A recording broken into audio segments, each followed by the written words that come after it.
Ghost Hunters returns October 1st to the Travel Channel as part of the Ghostober programming. We're pleased to welcome back to the Creepcast Steve Gonsalves. Steve, how are you, man? Thanks for taking the time. Thank you. You got it. I'm doing great. This is awesome. That time of the year, we start to enjoy fall. Ghostober is part of that, right? So I had a chance to check out the first 2 episodes of the season at the Lighthouse, the library. They did not disappoint. I want to start with the Keeper of the Light. You got some old friends joining you for this episode. You had Amy, Adam, and Chris all together for the same investigation, which I feel like hasn't happened in a while. Would that be something that maybe we expect to see them sprinkled in this season, or is it just something special for Ghostober? Ghostober, we definitely always, want to do something a little, but you'll definitely see them again. Maybe not all together, but definitely in the season. Amy and Adam, of course, still investigate with us quite often. Yeah. Chris has started again, and she's, it's literally like she never left the team. It's awesome, and been a lot of fun. We've investigated with her a few times for this season, so you'll see her more than just once. But in that opening episode, it was our investigation. It was important to have people there, that we trusted. We knew the setup was going to be logistically a little peculiar. So to have somebody there helping that we knew was familiar with our equipment, how we do things, all of that it was just awesome. It really was awesome having all of them there. That's cool to see Chris back too, and to know she's going to be around. Because like you said, Amy and Adam have been on episodes a little more recently. So it's cool to see the whole game back together and some of the original people on the show. That's great. You really did capture some great audio footage at the Lighthouse, some very clear EVPs. I'm not going to mention what they were, but I thought it was pretty incredible because it was based on a claim by the client. So it's interesting to have some validation of some sort. But was it the most convincing EVP that you had captured? I mean, there's been so many, but this one just felt so clear, like they were in the room with you. Yeah, that one, it was very clear, and that's not important. I should say it's awesome because it's rare. But what's important about when they come through that, that clear is you're actually able to sort of nuance your investigation and sort of switch how you're doing things and what you're going to sort of look into and investigate. And so that when they come through clear and you can make out the words, it definitely helps. But yeah, a lot of great phenomena there. To say it's the best we've ever caught, the most clear, I'm not sure. It definitely is up there because it's very rare. Very rare can you make out the words and the syllables. And when we play it for our clients and when we're, it's just the raw audio, so it is what it is. It is, it's not, so sometimes it's hard to make out in all of but on this one, you can hear the phonetics, you can hear everything, and it's really awesome. Well, the one thing that I really like that you guys had started doing is that small touch where we have the audio visualization on screen. For me, it kind of heightens my senses too. So we're seeing it happen kind of live. And maybe it's the visual learner in me to put the visualization and the audio together. And the thing that I like most about EVPs, I think it's my favorite piece of evidence, even more than the visual, is that you can get sometimes those intelligent responses back that can probably, like you said, change the path of an investigation when that happens. And they can be so direct that it gives me chills, kind of freaks me out a little bit. And I can only imagine how that is in person. Being there, yeah, it can be startling. And then you start thinking, like, if they're answering questions like, oh, they can hear me, they can see me, they're like, it can be, really unsettling. But if you do this, as a hobby or whatever, in whatever capacity, it's part of the world. You have to be ready for those unsettling and startling moments. They're exhilarating. It's the Yeah. thrill rush of it. It's what keeps you motivated and moving, besides helping people and just having fun and loving the history. That intense phenomena is what sort of keeps those long hours. And we're not talking about manual labor here. Let's be honest. It's not, but there are long hours, and you put, you could be in the same room for 4 or 5 hours at a time. And those are those moments where it's like, okay, that's why you do that. That's why you're having those experiences and that much. It's so much fun. It really is.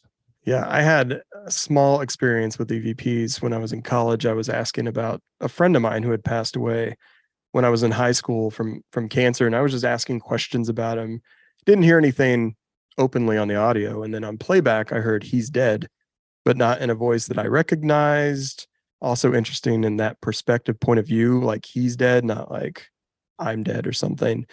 It was chilling to say the least and not expected. So it was that playback moment that got me kind of a gut punch a little bit too, right? So I can imagine on the investigations you have where you're, talking about sensitive subjects or historical point of views, how that can strike you on the evidence when you're reviewing it.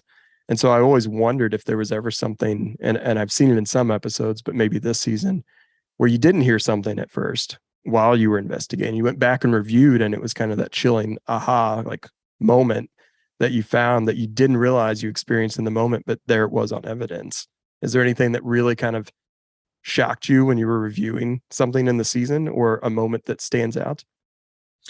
Yeah, reviewing is, it's every investigator's, it's a love-hate relationship. You love it because you find evidence and you get so excited, but you have to do it moment for moment. So if you are running 7 cameras and each camera runs for 30, 40 hours, you need to review that second for second. You may not be able to, but you should, you have to. That's part of but doing that is part of what we do. And what we do now, a lot of times, we always did it, but we would sort of implement it as a technique, is do real-time, what we call real-time analysis, where you're listening in real time to the voices that come through electronically. But it's important to have somebody there who's not, because you need to know what's organically in the environment, what's coming through the headphones. What if it's, a neighbor across the street yells for no reason? You need to know that it's that. Where if you're just in your headphones, you'll never know that, and you'll think everything is, So it's something that needs to be done carefully. But real-time analysis is awesome because we're not going back and re-listening and re-watching. Because that could be the next day, that could be, it could be 2 days later, you don't know exactly when. And so you're not there investigating anymore, but in real time, you're able to know, okay, we've been trying to talk, and I'm making this up, but we've been trying to talk to Thomas for 3 hours now. He hasn't said anything. Maybe we should, but if you're constantly going back and you can sort of pivot the investigation a bit more with that, and it helps. It really does. You're getting those answers in real time. Going back and reviewing is always valuable, and we did find some really good pieces in our review. I'd say a lot of it, honestly, this is in the moment experiences and evidence, because we do a lot of that. We call real-time analysis now, where it's there happening live. And for an audience, being able to see a bit more of our live perspective mixed in with the production of it, I think is really cool. And we had to logistically do things a little different to make that happen. Like our cameras now have to be linked with theirs, and for time and that sort of thing, so they know where we are exactly. But what's important about that is that those are the exact moments. There's no the moment that camera guy, because we're experiencing this thing, that footage right there is the exact footage from my camera, at that moment, or my audio from that exact second. And I think that's really, really exciting. Yeah, and I mean, just in general, something I've always admired about your guys' show, especially, is that you really dig into the history, you dig into the scientific nature of it, and try and take everything into account, right? Like it's not played up a little more dramatic, like it's in the moment. It's the real time analysis, and it's grounded, I guess I could say, versus some other shows where I'm like, I don't know.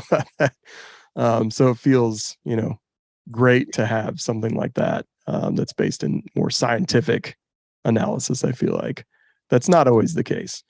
We try to, at least I try, and I think as a team, if it, disobeys the laws of science, say, we need to realize that, it's misinterpreted. It's not happening in the physical world here. It's happening some other way. So maybe we're misinterpreting this experience or something. And that's kind of an important way to, but even with that, it's easy to let these emotions and experiences get you carried away. I find, me and Jay Tango and I, like,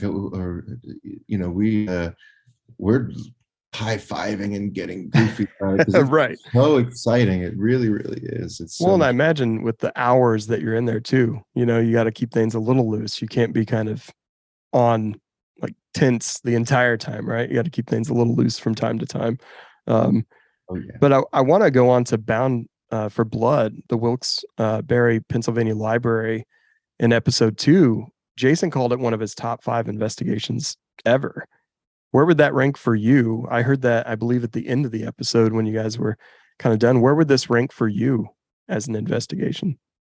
Whew, I know it's hard. There's been 15 seasons plus. So. it's up there for sure. I don't know if I personally, because they could be different for different investigators. For Yeah, instance, true. there have been cases where, because we all, like, I investigate with Jay every case, I investigate with Tango every case, Jay investigates with, and it's not like we have these locked teams. So there Yeah. can be cases where Jay goes in, and when he and I went in, we didn't have any experiences, but say when he and Shari go in, they have a lot. So that could be great. Or sometimes, it's different. Mhm. Recently, Jay went in, didn't have anything. Tango and I went in, all, everything was going crazy. Yeah. But I would say this one, we definitely, definitely, for him, I would say, yeah, he had a lot of stuff happening at that case. For me, top 10 for sure. One thing which was amazing, which we don't get to experience very often, is movement of objects. Yeah. Uh, I'm glad you brought that up. I immediately, I'm sure everybody will, thought of Ghostbusters and the ghost in in the library.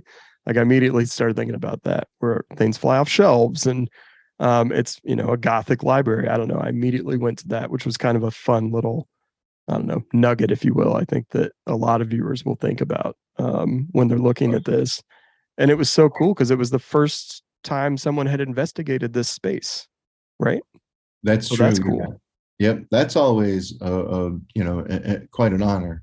Mm-hmm. It is.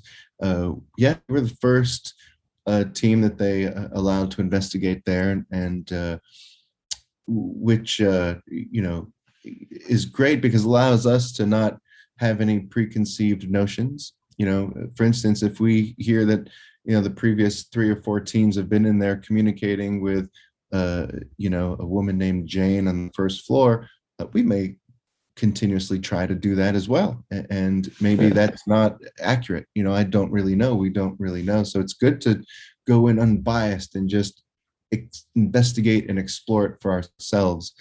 And that was really, really awesome. Yeah, that place, I may reconsider that and put it in my top 5. Like, We now that I'm had thinking about all the stuff that happened there with the voices and the movement of the objects, and even seeing that thing turn. Okay, never mind.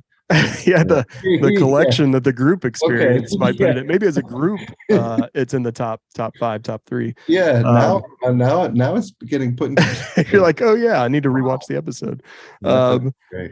yeah, the architecture of it, the fact it was a church and it's a library, got converted in 1889, was just Mhm. really cool to see. And then when you add up all the experiences that everyone will get to watch on the episode, it was really cool.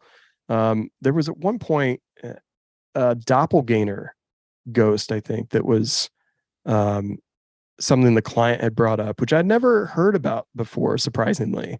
Is that something you come across very often as a claim? No, a That's the first doppelganger. time I had heard of it. Yeah, very rare. We have investigated those claims before, and it is a legitimate phenomena. There is, you can even have a haunting, of a person who's still alive, and that would be a doppelganger. The person doesn't have to be dead, and you don't even have to be at a place that has dead people for there to be a haunting. That's not necessary. I had an interesting experience as a child. It's funny you bring this up. I'm not connecting it until just now. Um, we saw a mouse or something at our house when I was a little kid. I was probably 5, and it startled me, and I screamed. And when I turned, it felt like slow motion almost. I saw, this is the most bizarre thing that I still get goosebumps about it. I saw myself like Mhm. standing almost in front of me with the same expression, and Yeah. it kind of made me pause in a scream. And I've never been able to explain it. There was no mirrors around. I don't know if it was a mental thing, like fear caused something to trigger that in my head, but it was the most weirdest thing. And I don't really experience things very often. And I was probably 5 or 6. So it's funny you say that you can experience it while you're still alive, or if that was just a weird phenomenon that I'd went through at that time. So It's hard um, to tell with kids, because you don't know what is still in play in terms of fantasy and the mind, yeah. what it's difficult, but you may have experienced that. You never know. Like, I want to kind of wrap something up here. I know we chatted last Ghostober. It's a little different. I know you're not at your house, and you had some very macabre items that you collect, right? Some very interesting things. I feel like we should get some sort of Steve's Cabinet of Curiosities on Discovery, where you just have this thing that travels around. You like collect antiques or something like that. I feel like all that right. needs to be workshopped for next Ghostober. Thank you. Let's do it. Hey, yeah, uh, I do. I collect a lot of that. Yeah, macabre, grisly stuff. yeah. It's all Uh, history. Yeah.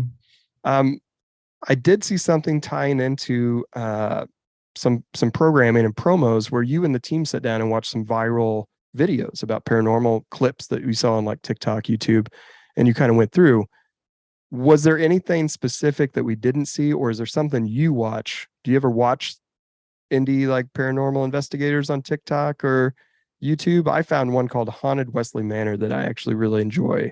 And sometimes it's almost as much about the personality as it is the investigation, I feel like. So, was there anything that stuck out for you, or if there's anything that you actually watch?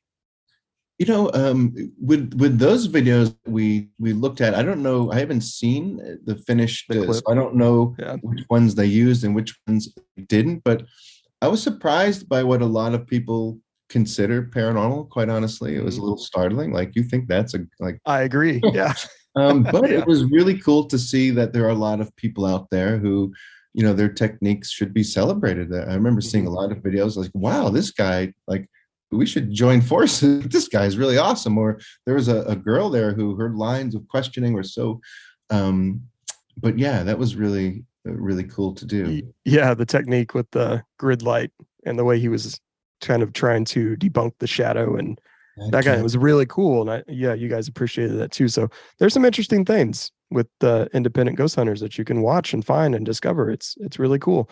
Well, absolutely. Steve, I want to say thank you for taking the time to chat. Of course, Ghost Hunters returns October 1st to the Travel Channel, and continued success, man. It just seems like this train keeps going, and I hope it doesn't stop because I know the fans love it, and you do such a great job. Thank you. I really appreciate that. Yeah. Really cool. Have a great Halloween. Thanks for chatting. See you guys.